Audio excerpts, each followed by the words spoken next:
88.7 FM.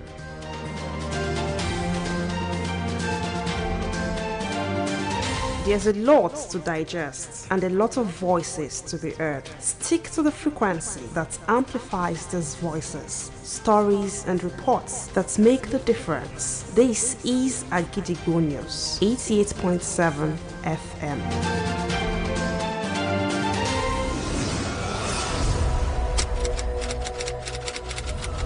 This is Kunle Amzat Studio, Akojopo 88.7 FM. Welcome to News Around the World.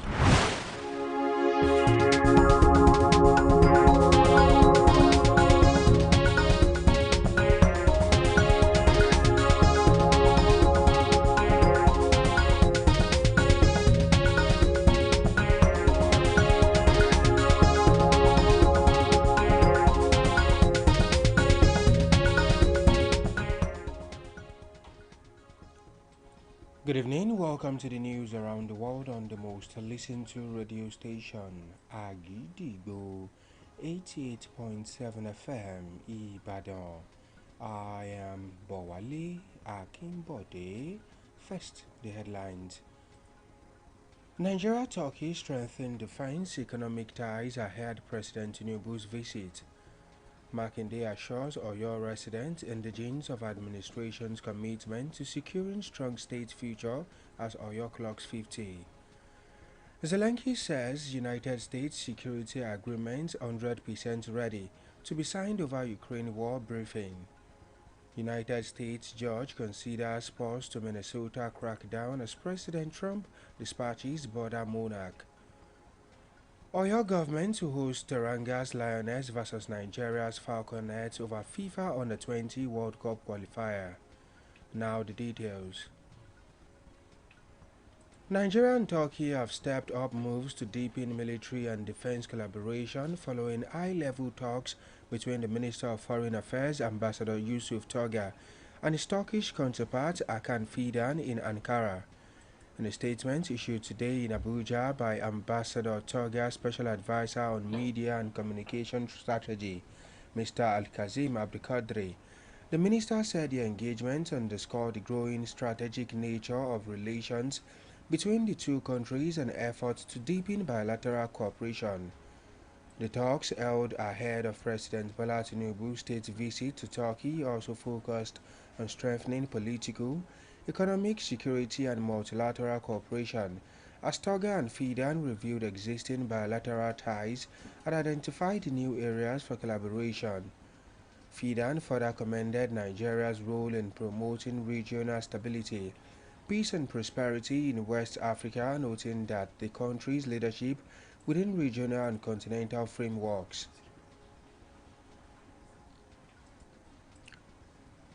The Honorable Speaker of the People's Parliament, Honorable Segun Ogunbayi, has called on the state government to involve the masses in the upcoming 50th anniversary celebration of the state's creation, rather than just the elite.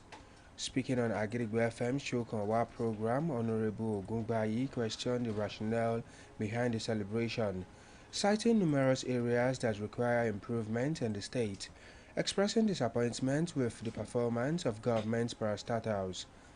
Meanwhile, Honorable Ogunbayi emphasized that the majority of the population are not benefiting from democracy's dividends, urging the government to focus on celebrating progress and achievements in the state.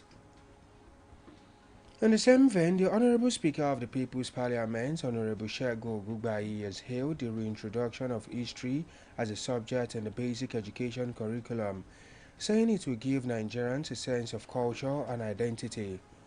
The Minister of Education, Tunji Alausa, had earlier announced the move on the television program, stating that history will now be taught in basic education.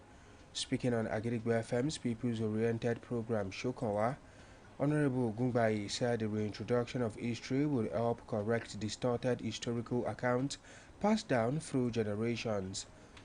The Speaker finally noted that with history being taught in schools, it will make students deep-rooted as a nation and enable them to draw lessons from past experiences. And now it is time to link up with our United Kingdom studio for the foreign news. News from Queen Studio at Gidigbo FM. United Kingdom. I am Olushola Damilola. Thousands of people marched through the street of Crowborough in protest at the government decision to house up to 600 asylum seekers at a former military site. UK government announced plans in October last year for the asylum seekers to be housed in an army training camp on the outskirts of the East Sussex town. Home Office said it has taken the steps in an attempt to end the controversial use of hotels. This is what they pledged to do before the next election. It was reported that about 2,000 people took part in the demonstration. However, Chief Superintendent James Collis said they have increased the numbers of police in the area so as to ensure that everyone at the camp are kept safe. A U.S. security agreement for Ukraine is 100% ready to be signed, according to Ukrainian President Volodymyr Zelensky, after 2 days of discussion involving representatives from Ukraine, U.S., and Russia. Speaking to journalists in Vilnius yesterday, Zelensky said Ukraine is waiting for its partners to set a time and place for the signing of the security guarantee documents, after which it will go to the U.S. Congress and Ukrainian Parliament for ratifications. And that ends the news from Kuliamza Studio at Gidigbo FM. United Kingdom. I am Olushola Damilola. Welcome back. We shall also be moving to our Maryland studio, United States, for more foreign news. News from Kule Amzat Studio, Agidigbo FM, United States. I am Oluwatosin Soya. A U.S. judge on Monday is due to consider a request to temporarily stop President Donald Trump's administration's immigration crackdown in Minnesota following the fatal shooting of a second U.S. citizen over the weekend that sparked a fierce backlash. The state and the cities of Minneapolis and St. Paul are asking the court to pause the 3,000-agent operation, calling it a completely disproportionate violation of state sovereignty. The Trump administration, in a court filing, called the request an absurdity that would make federal law an afterthought.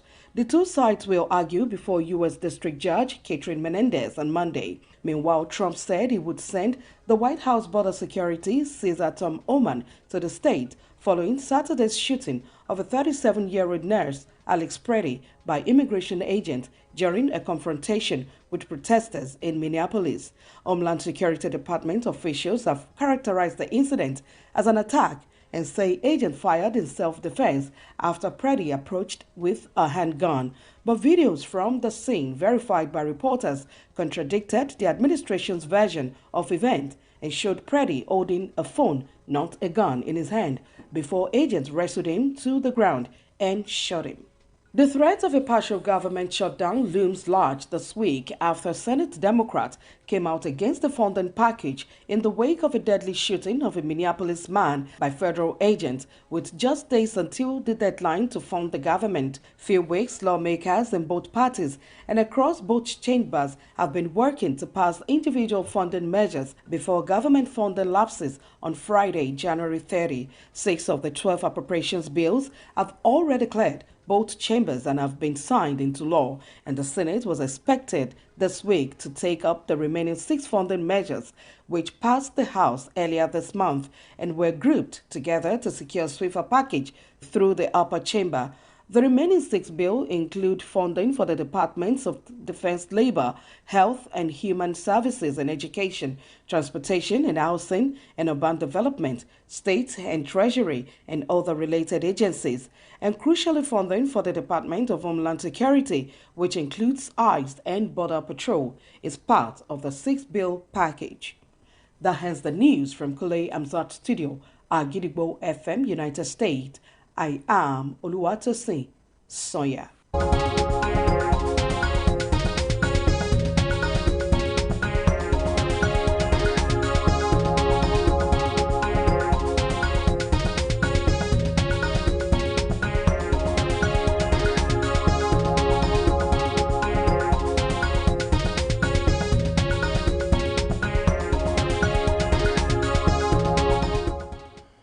The Oyo State Governor, Engineer Oluseyi Abiodun Makinde, has assured the residents and indigents of Oyo State that his administration will remain committed to securing a future built on strong institutions, sustainable growth, empowered young people, inclusive development, and lasting stability. Governor Makinde stated this during the opening ceremony of Oyo State at 50 celebration held at the International Conference Center ICC Ibadan. Agidigbo FM's news correspondent Oluwapemi Bamidele was at the event. Here is the details.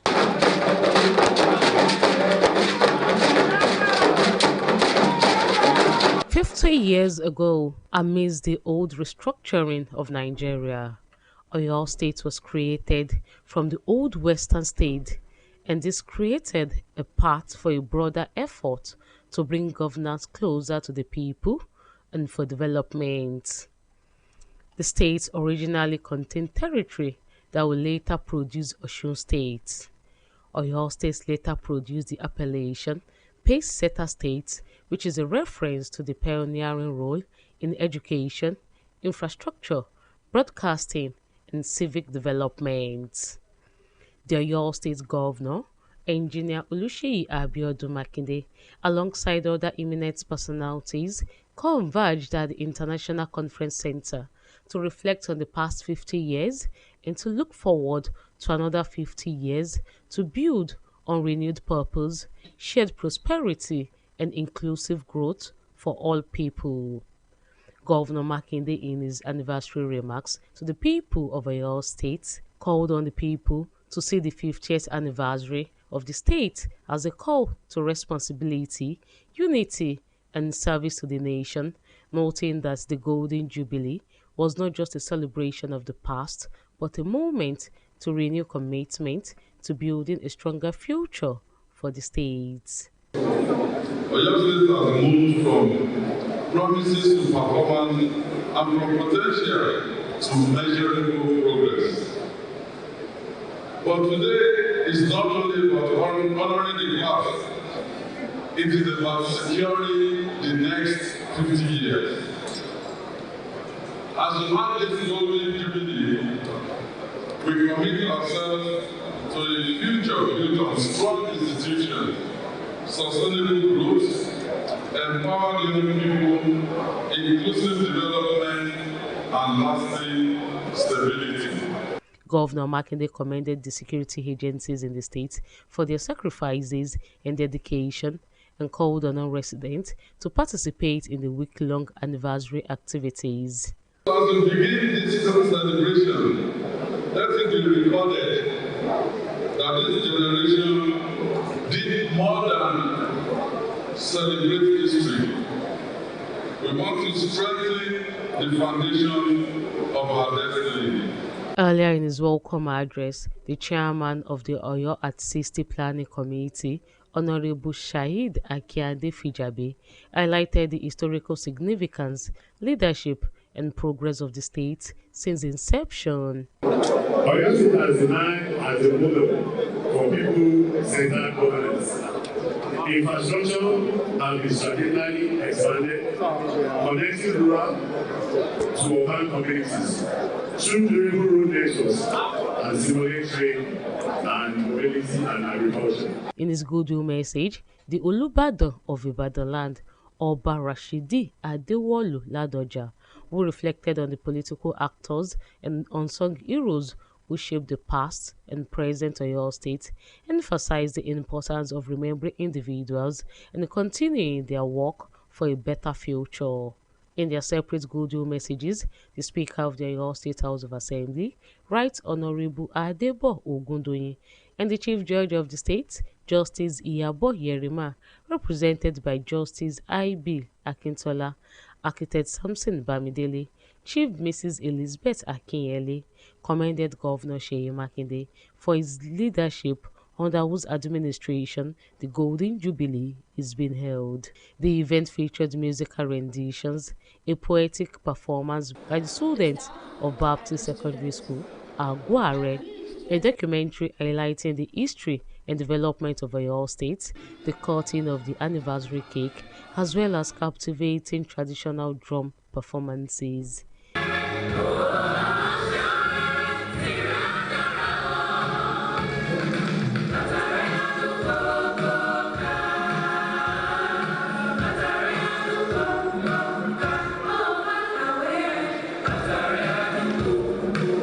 The the celebration climaxed with the symbolic release of anniversary balloons by the Oyo State Governor, Engineer Oluseyi Abiodun Makinde.